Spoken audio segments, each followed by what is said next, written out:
Chapitre 7. Action en cas de menace contre la paix, de rupture de la paix et d'actes d'agression. Charte des Nations Unies. Article 39. Le Conseil de sécurité constate l'existence d'une menace contre la paix, d'une rupture de la paix ou d'un acte d'agression et fait des recommandations ou décide quelles mesures seront prises conformément aux articles 41 et 42 pour maintenir ou rétablir la paix et la sécurité internationale. Article 40.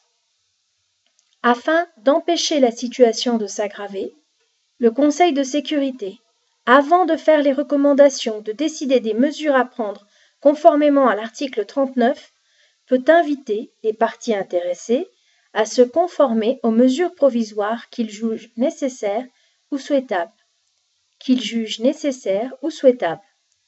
Ces mesures provisoires ne préjugent en rien les droits, les prétentions ou la position des parties intéressées. En cas de non-exécution de ces mesures provisoires, le Conseil de sécurité tient dûment compte de cette défaillance. Article 41. Le Conseil de sécurité peut décider quelles mesures n'impliquant pas l'emploi de la force armée doivent être prises pour donner effet à ces décisions et peut inviter les membres des Nations Unies à appliquer ces mesures. Celles-ci peuvent comprendre l'interruption complète ou partielle des relations économiques et des communications ferroviaires, maritimes, aériennes, postales, télégraphiques, radioélectriques et des autres moyens de communication, ainsi que la rupture des relations diplomatiques.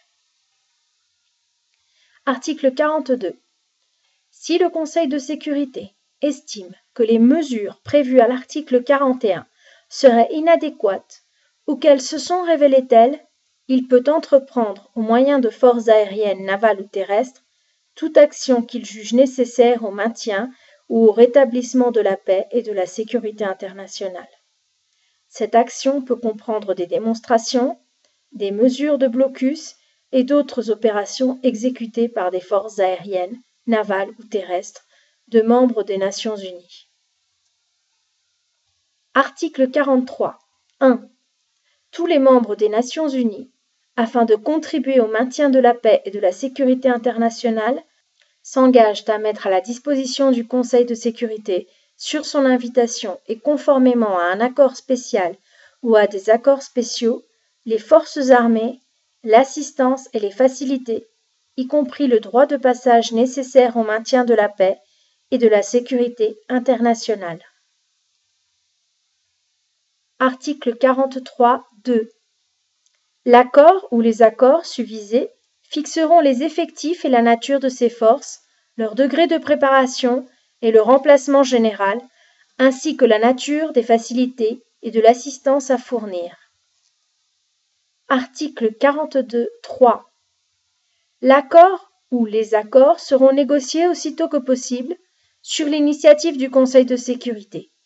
Ils seront conclus entre le Conseil de sécurité et des membres de l'organisation ou entre le Conseil de sécurité et des groupes de membres de l'organisation et devront être ratifiés par les États signataires selon leurs règles constitutionnelles respectives.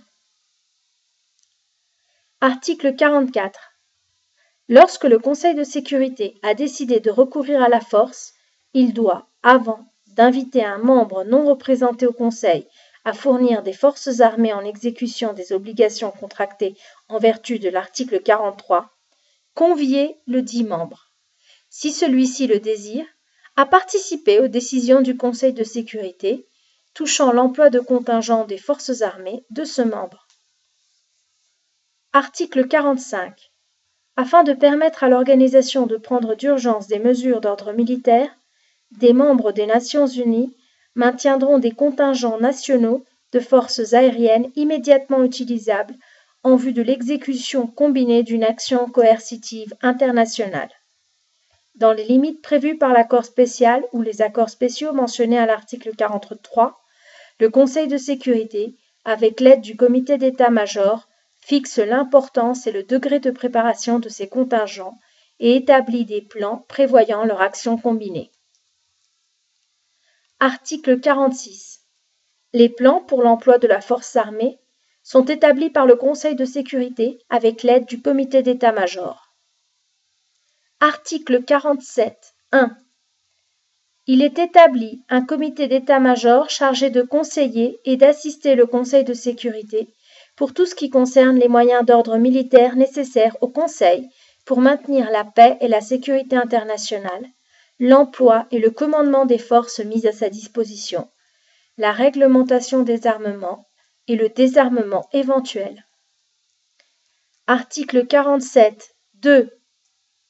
Le comité d'état-major se compose des chefs d'état-major des membres permanents du Conseil de sécurité ou de leurs représentants. Il convie tout membre des Nations unies qui n'est pas représenté au comité d'une façon permanente à s'associer à lui lorsque la participation de ce membre à ses travaux lui est nécessaire pour la bonne exécution de sa tâche. Article 47. 3. Le comité d'état-major est responsable, sous l'autorité du Conseil de sécurité, de la direction stratégique de toutes les forces armées mises à la disposition du Conseil. Les questions relatives au commandement de ces forces seront réglées ultérieurement. Article 47. 4. Des sous-comités régionaux du comité d'état-major peuvent être établis par lui avec l'autorisation du Conseil de sécurité et après consultation des organismes régionaux appropriés. Article 46. 1. Les mesures nécessaires à l'exécution des décisions du Conseil de sécurité pour le maintien de la paix et de la sécurité internationale sont prises par tous les membres des Nations unies ou certains d'entre eux, selon l'appréciation du Conseil. Article 48. 2.